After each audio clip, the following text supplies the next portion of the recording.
Aloha, here in RE Plus Hawaii. This is day one of the second RE Plus Hawaii. I'm with John Sarter from DCbell. Yep. Good friend, longtime contributor and friend to the solar coaster. DCbell is an amazing company that we actually covered years back when it first came out. Yep.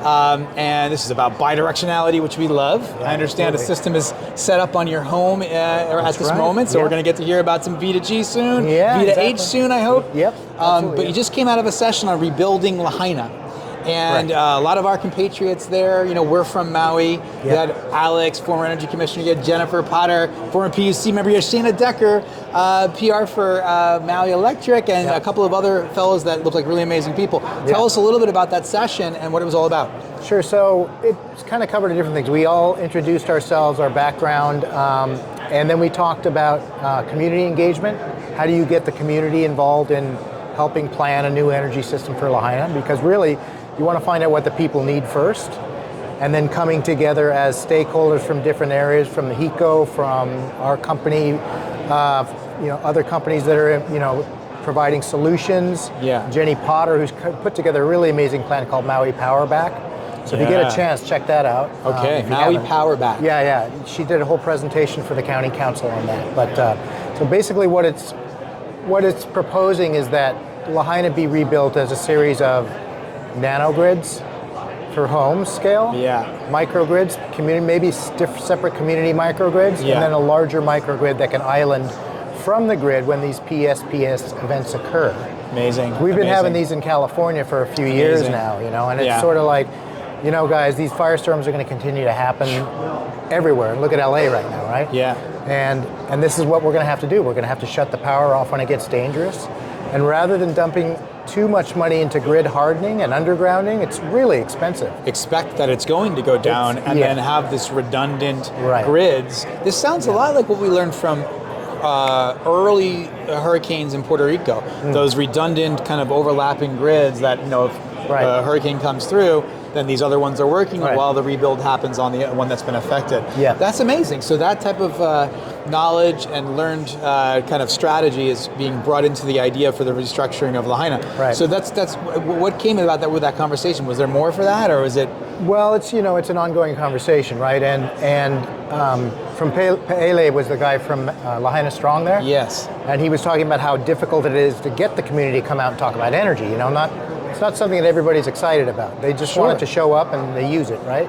Yeah. But it's a different world now, right? We kind of have to start to take ownership of our own energy. And along with that comes some independence and some monetary savings as well, right?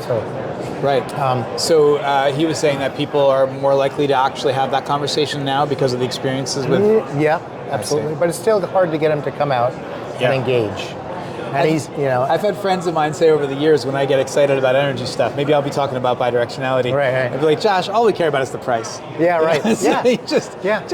Don't tell me about all this crazy stuff. That's it, I just want to pay less for my energy bill. Right. But if that's one of the value propositions, then that maybe can draw people into the conversation. It is, and I, from my personal perspective, what I tried to convey was that it is really expensive to harden the grid to the point where it won't be vulnerable. Right. So instead of you spending all that money there, take some of the funding and help people put systems in.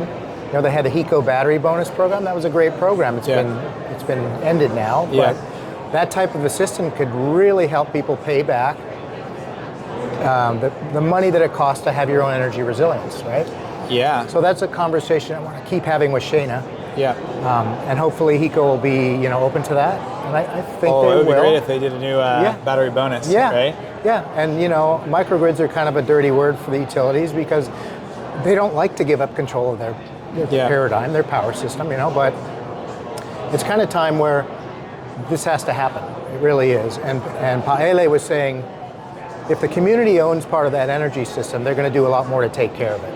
I see. So they will take ownership like you do of a new car. So like having a stake in that.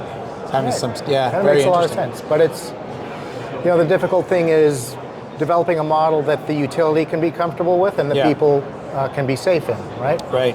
And this is all quite personal for you too, because as I understand it, you lost a home. That's right. In Lahaina. Yep. And our home right now is being lived in by a wildfire impacted family. Really? No kidding? Yes, we vacated our home. Good for you. Yeah. So this is our community, the world that we live in. These are our experiences. Yeah. It's not something that's theoretical. I mean, of course, we love geeking out on tech, but now we're saying this is exactly what our lived experience is. Right. Yeah. Right. Yep.